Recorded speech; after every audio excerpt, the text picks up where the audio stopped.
Place au dossier de la semaine, la tendance bad boy qui revient régulièrement et sévit sur les podiums comme aux terrasses des cafés.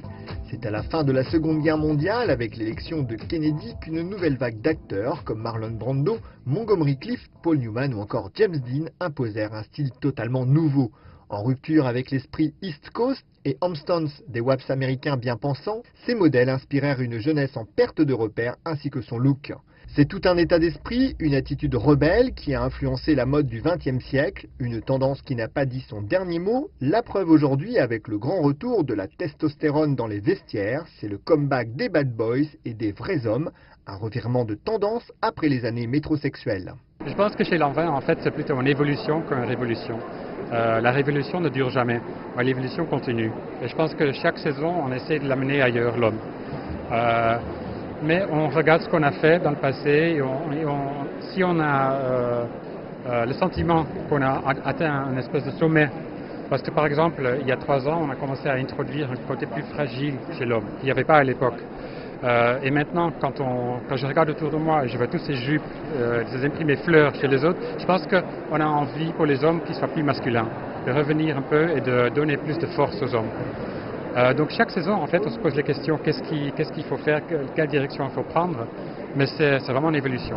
Au panthéon du style rebelle, le jean serré, le t-shirt blanc moulant, le cuir cintré font aujourd'hui partie des grands classiques du vestiaire masculin. Ils s'inspirent au cinéma comme dans le quotidien d'un mode de vie bien plus contemporain et plus en phase avec la rue qu'avant.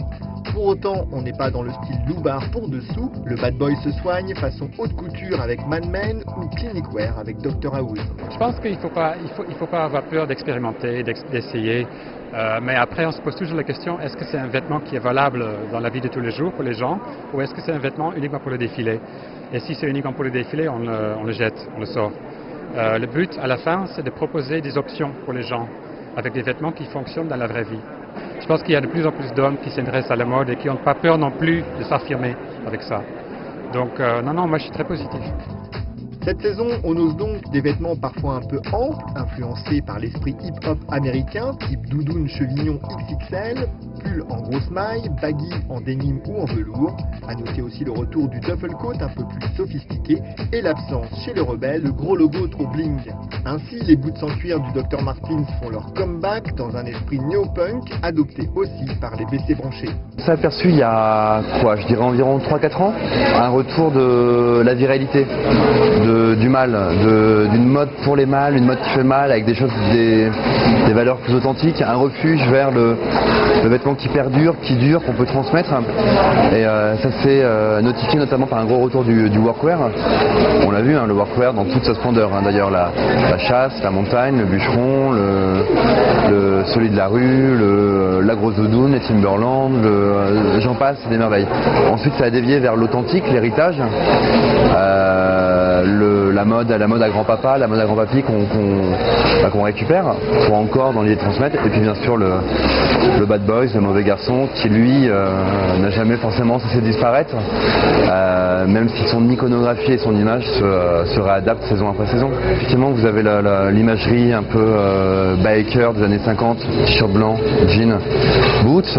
Vous avez le côté peut-être parfois plus punk des années 80 ou le côté plus rockab ou banane et blouson de cuir des années 70, mais vous avez aussi l'imagerie plus Kaira des années 90. Ça peut être le survêt d'une marque française avec un crocodile qu'on relève avec une banane. Ça peut être la grosse parka Ellie Hansen ou la grosse doudoune en 3/4 cuir avec un baggy et des chaussures bien costauds. C'est vrai que cette saison il y a un retour du blouson de cuir dans toute sa splendeur. Le blouson de cuir rock, le blouson noir ou le blouson de cuir des années 80 que Starkey de Starkey Hutch aurait pu porter, même si ce côté un peu bad boy des flics de l'époque où on dit que ça passe, mais j'ai l'impression que ça fait 10 ans, 15 ans que je pense à cette marque effectivement qui maintenant est établie et on pensait que ça allait durer 3 ans et puis ça fait 15-20 ans qu'ils sont présents sur les mains de différents mecs à travers la planète.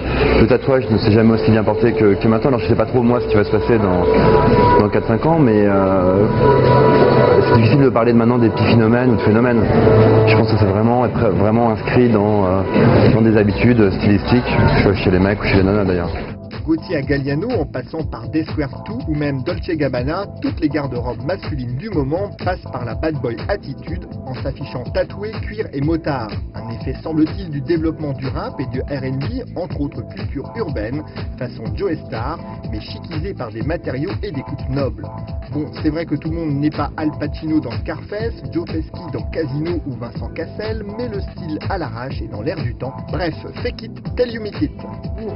On n'a pas fait une sélection uniquement liée à cette imagerie Bad Boys. On a une sélection de différents créateurs, de différents types de pièces. On a un côté parfois un peu Bad Boy, mais on a des côtés beaucoup plus classiques aussi, ou autres. On essaie de piocher un peu dans différents univers pour satisfaire évidemment un maximum de clients, parce que tout le monde n'a pas envie de ressembler à un Bad Boy, ou tout le monde ne peut pas ressembler à un Bad Boys. Tu dois te rappeler certainement effectivement la grosse doudoune, le jean brut, des grosses pompes, plus que la mode actuelle qui fonctionne actuellement, mais qui est moins revisitée. Donc on revisite ces années 90 là, et il y a des grosses doudounes.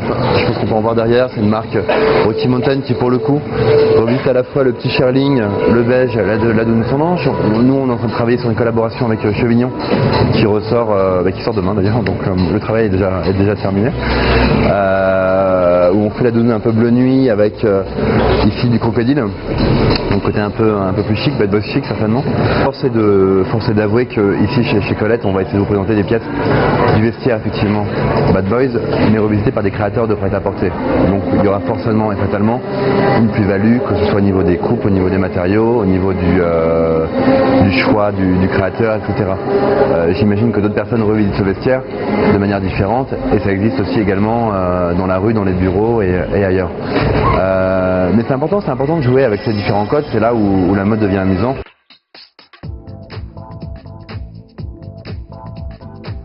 Non, le turban est revisité par des créateurs. Je pense à une créatrice japonaise qui s'appelle Sakai, qui cette saison a revisité soit le tout blanc, soit le tout gris, soit le tout noir.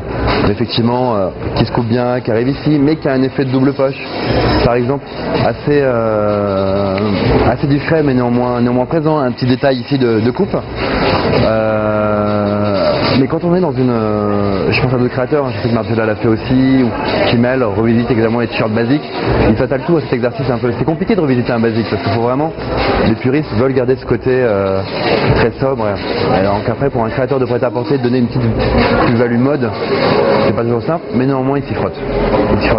Après, c'est vrai qu'il y a des marques emblématiques, Heinz, Fruit of the Loom. Quand on voit un t-shirt blanc, il faut aller. On a eu la mode Messrine il y a 2 ans, cette année c'est Pierre Goldman qui fait son retour, et le look Ripou contre Ripou fait la une des journaux. Johnny Depp, Leonardo DiCaprio ou encore Colin Farrell se disputent la plus mauvaise réputation en Dolce ou Vuitton, pendant que James Franco, l'acteur hollywoodien le plus désiré du moment, devient l'égérie de Gucci. La France se console avec Tahar Rahim, encore un peu jeune, mais qui a prouvé que la graine de voyou attirait davantage les foules que les premiers communiants.